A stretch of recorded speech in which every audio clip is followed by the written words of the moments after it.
Welcome to this week's episode of Gaston's Great. Coming in at number 5 of our most popular episodes of Season 3 is episode 57 about Gaston College athletics and the broadcasting and production technology. Check out the incredible story of the start and growth of Gaston College's athletic department. Also, the story of how the athletic department helped to start up a new sector for the broadcasting and production technology program at the college. This episode is all about inspiration, growth, and passion, and had 238 total downloads. Please listen to this week's episode. That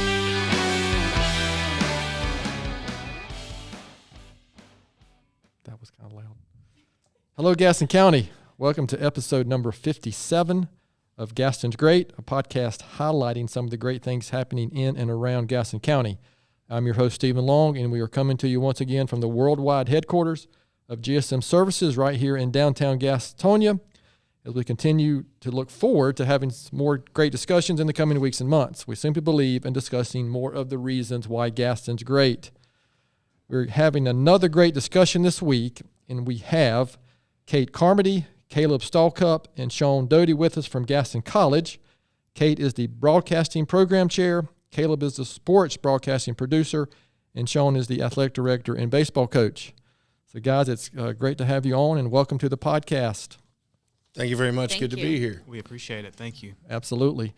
So we have no idea where we're headed today, but we're going to start with Kate, and maybe if you could just tell us a little bit about yourself, anything you'd like to share, kind of maybe go into your role at Gaston College, and how'd you end up there?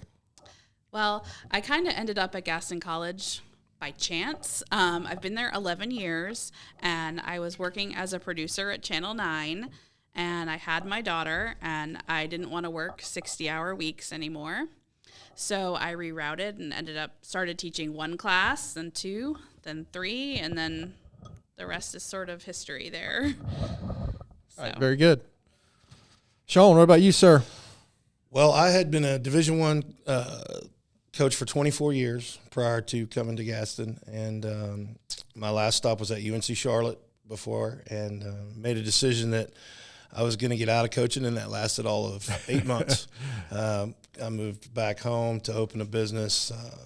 I'm going to tell you that I'm on the other side of 50. I know I look way younger than that. Absolutely. I thank you as very the video much for saying shows. that. Exactly. Yeah, video proof of that. Yes. But anyway, Dr. Hoosier called, and I said, I've called about 5 people, and your name keeps popping up. And he said, we're starting an athletic program.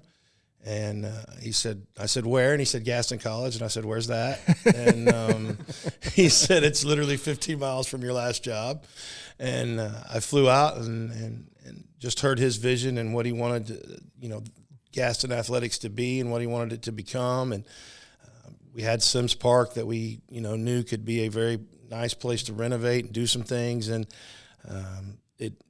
it couldn't have worked out any better. Obviously, we'll get into the details of that as we go through the show. But it's just been an unbelievable opportunity for me, and I think it's a great opportunity for Gaston and for Dallas and for the surrounding area and everywhere. Just because I think athletics brings a sense of community, and sure. As we continue to grow the athletic department, that sense of community will continue to grow. And I'm just so fortunate to be in on the ground floor of that. So excited to be here. So when you had that conversation, did he have to tell you that it was Dallas, not Texas, or?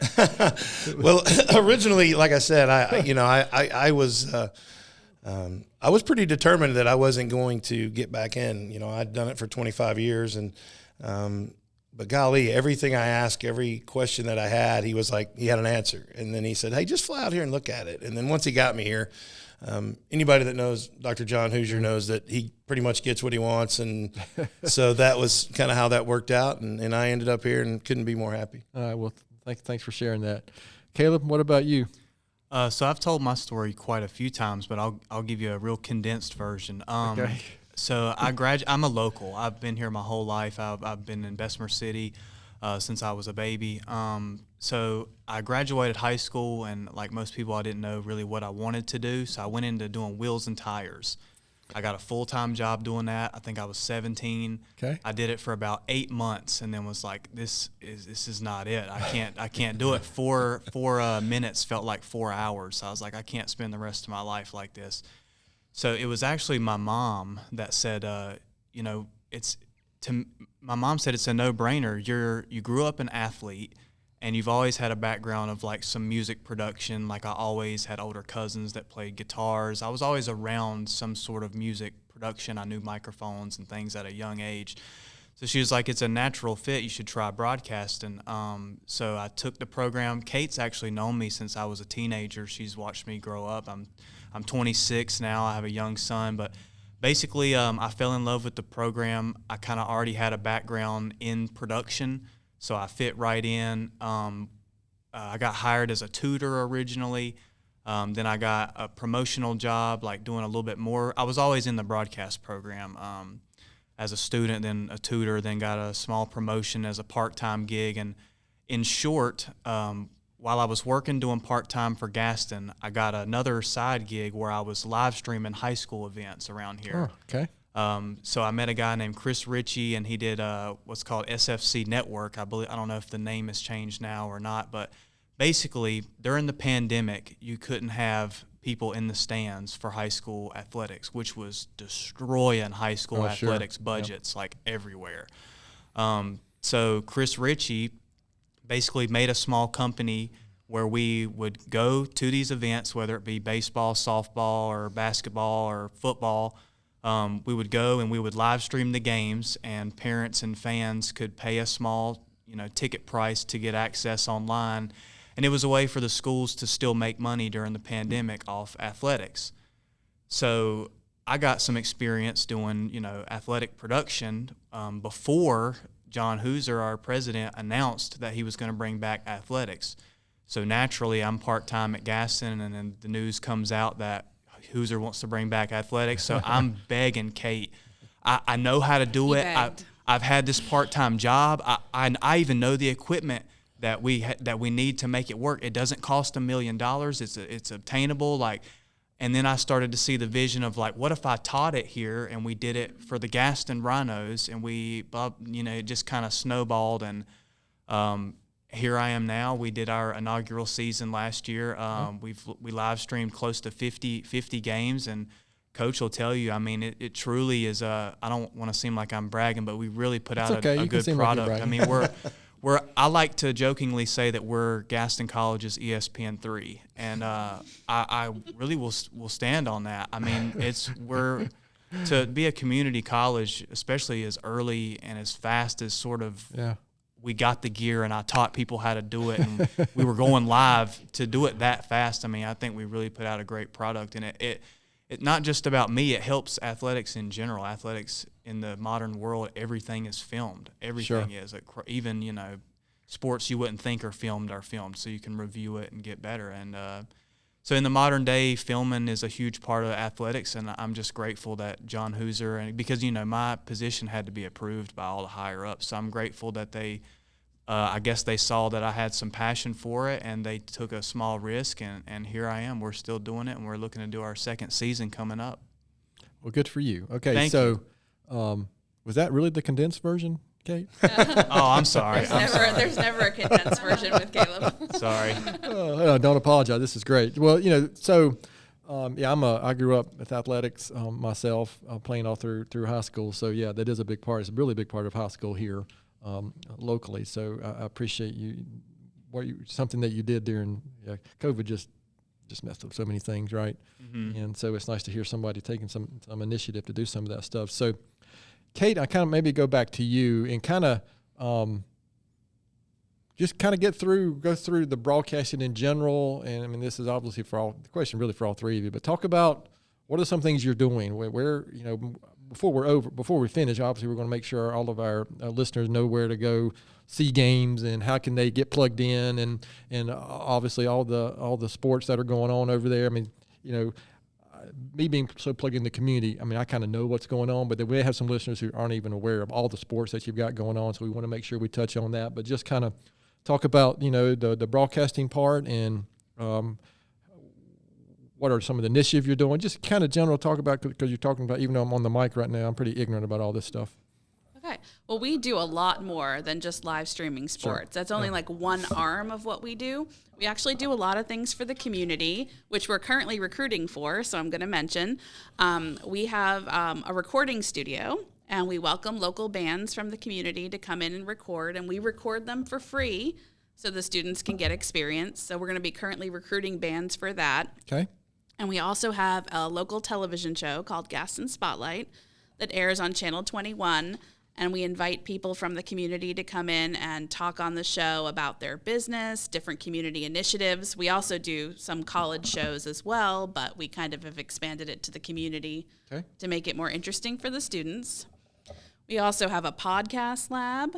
We teach video editing, field production. We have our hands in so many we need pots. you here at Gaston's Great Podcast. Yes. So when we took on sports, it was just adding one more thing to the many things that we do. Yeah, the program was well established Right. before we started into this. This was just a opportunity we jumped on.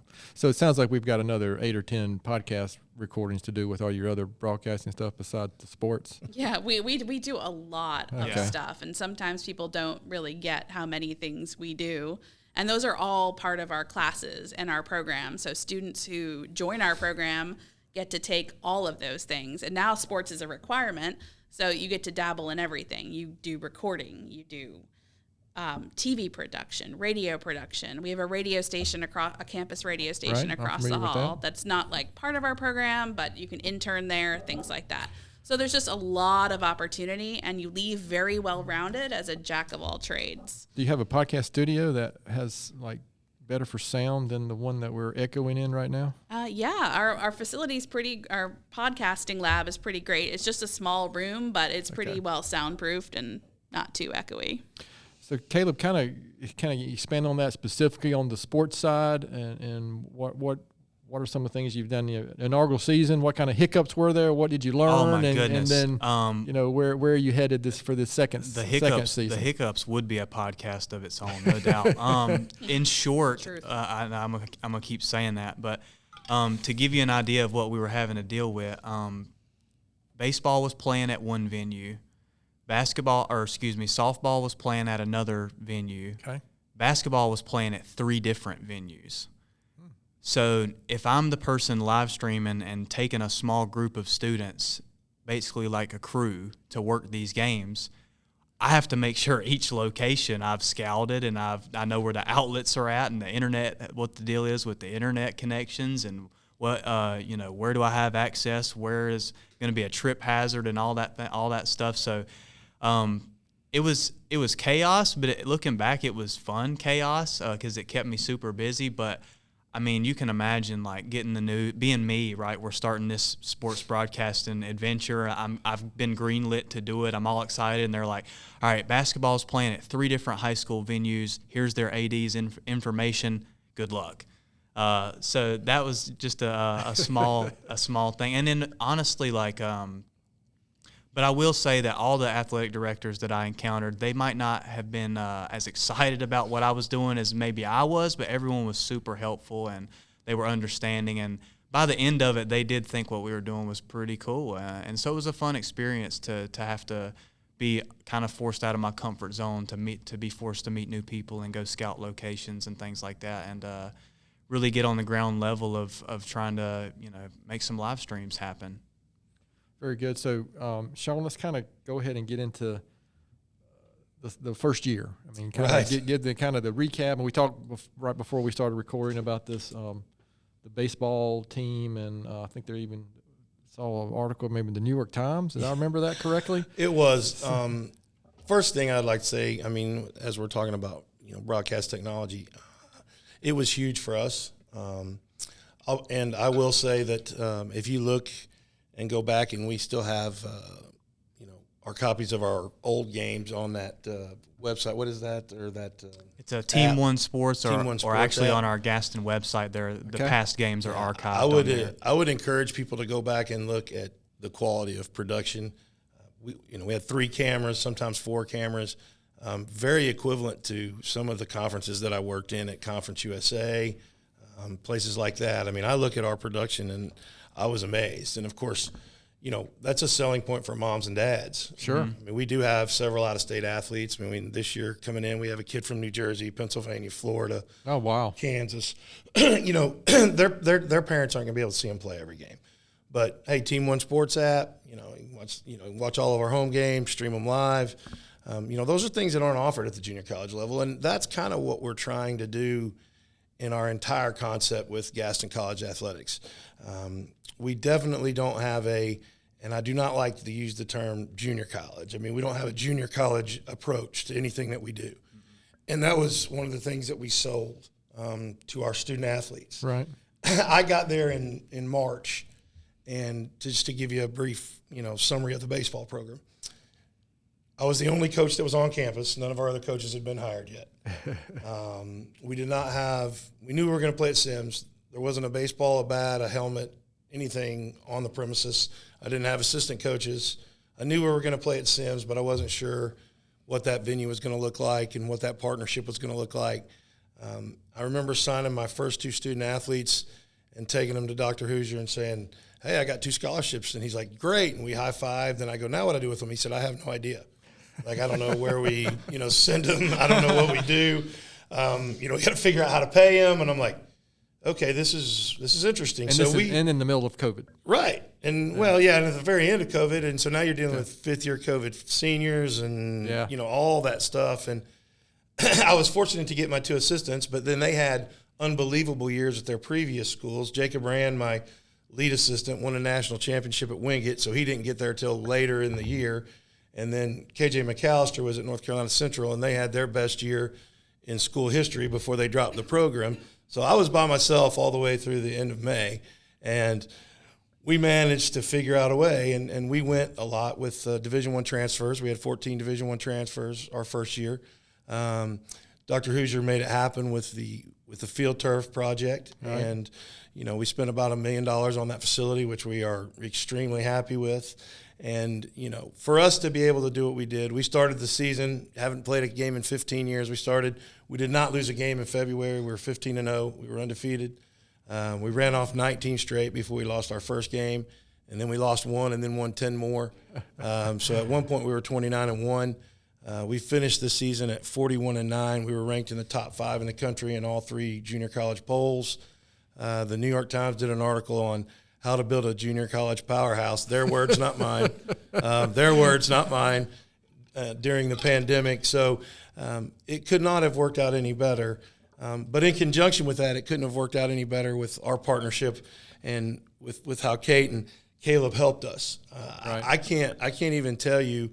Again, I encourage you to look at the quality of the production. I have people, wanting to donate money because they're like, hey, you guys only did the first game of the doubleheader. Well, we can't ask these kids to stay. I mean, it's part of their classes. Like, They can't be out there 8 hours, but like, I know we've got guys going, well, my son's pitching game 2 and I want the same quality, right.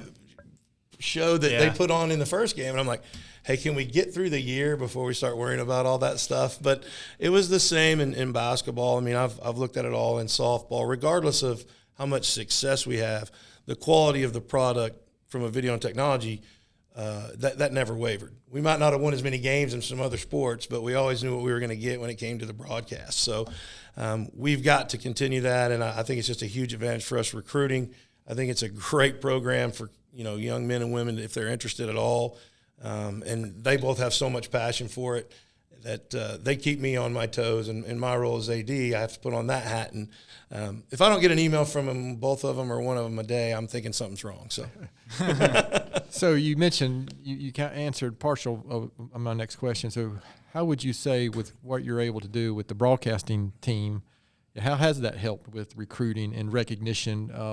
Again, my novice mind, I would think that just helps exposure. And so how has that affected or impacted what you're able to do? Well, it really does. We live in a social media world, a social media age. Unfortunately, I'm probably the oldest guy sitting at the table. So I'm 51. I know the bald head fools you. I look like I'm 59, but that's dealing with these guys or 60. But unfortunately, I got you by a year. But and all of our assistant coaches, they are on Twitter and Facebook, and they're using, clips and snippets from, the broadcasts and the games, and we use that a ton. And then, people ask me, well, where did you get that? We had a walk-off home run when we went 15-0 in February, our last game in February, to kind of to do that, which was incredible. The fact that you could go a month without losing a game in baseball, as you well know, that just doesn't happen. Right. They captured it, and we used it. I mean, and we got so many retweets and so many likes and people coming in and those things. I mean, kids eat that up. You know, Yeah. I don't live in that world. I'll be completely honest, but my two assistants do. Like they are sure. all about it because they're younger and you know, I laugh about it. I said, y'all go Insta, Face, Snap, whatever the heck you do. You know, get it out there, right? On them interwebs. That's right. Yeah, get it on that daggone interweb. So, you know, that way it works out. And You have when we have that video, Yeah. it just shows, again, the quality of the product, but it shows our guys and the enthusiasm and what we're building. And it shows it at every single athletic venue, and you can't put a price tag on that. This is what I like to say, and to piggyback off what Coach is saying, you have to imagine when you've got athletes where their parents can't be at the game, they're making an entire day out of watching the stream. That's what the family is doing that day. They're grilling out. They're inviting Meemaw, Pawpaw, brothers, cousins. They're sitting in front of the flat screen. They're putting the stream on, and that's what they're doing that day is watching, you know, their brother or cousin play. It's a huge deal for them. And then when you think about the younger, you know, the athletes themselves, they're all, you know, everything they do is social media driven. Like the moment they hit that home run, they're probably rounding the bases thinking, I can put that clip on my Twitter when I get home. I mean, No doubt about that. It's a huge thing. Like that's the athletes love it, and they it's honestly so good for them. If they slam dunk or hit a home run, they should be able to put that out and bring some attention to them, and it only helps them in their careers going forward. Sure. Well, and our goal, I mean, let's keep in mind we're a 2-year college. And, you know, one of the things that we, quote, unquote, sell, if you will, is, hey, we're going to come in here. I'm very aware that the student athletes that we have, the transfers and the quality of player that we're getting for the baseball program, I say it all the time. I know you don't have a Gaston College poster on your wall. I mean, I get it. If you do, please get me one because I don't have it. But we are a means to an end. We're a junior. We are going to help you get to where you want to go. And it's the same thing that they're doing. And the more the information that we can push out to 4-year coaches, and the more stuff that's on the internet or on Team One Sports, we use it as a teaching tool. And I can also call a Division I. I mean, I've called a couple of coaches and said, "Hey, man, check out Team One Sports. You can watch him play." Like he's like, "Well, I can't get over there this weekend." I said, "Well, he went 4 for 5 in his last game. Go to Team One Sports. Google, find this game, and there's enough views." Different views, camera views that they can actually get and we use it also as a teaching tool. We'll sit down our guys and, I always like it when a kid strikes out and he says, "Oh, that pitch is, it's in the other batter's box, coach." And then I'll go look at the video and I'll go, "Come here." And I'll bring him in. I'll bring him in on Monday and say, "That's like right down the middle. So don't tell me that." But so many different uses and Sure. forms and functions. But, at the end of the day, it's about pushing out information, pushing out our product. And it would be hard to do if the product wasn't so well done. But kudos to on my left and my right, because the product is unbelievable. It's like I said, it's as good as any of the Division I places that I've worked at, and I've worked at a bunch. If you looked at my resume, I've got 9 different spots. So I'm extremely excited. We just got to continue to grow it, and that's kind of why we're here today. Okay, so Kate, come back to you. I'm not sure this is the way to word this question. So. Obviously, we're the last few minutes focusing on the sports, and you mentioned at the beginning all the other things you're doing. So, what are there other initiatives, programs? Maybe some of the successes you've seen in your time with the broadcast. Am I saying that right? The broadcast program, or how would you word that at Gaston College? The title is Broadcast and Production Technology is the Okay, name of the thank you. program, Yep. which it may be changing, but won't share what that is. We've had a lot of successes over the years. I do think sports is probably our biggest thing that we've started from the ground up since Okay. I've been there, because literally we started with an idea and we were like, oh no, once we got the game schedules. I mean, the first year, we didn't have any schedules. Nobody would call us back. I was texting and calling, and I was like, oh my God, what did I get myself into? I mean, we were panicking a little bit at Imagine the beginning. a room full of students, and they're ready to film sports. They're like, "I'm ready. When is it?" And we go, "We don't know." We're asking you to sign up for this class, but we don't know when.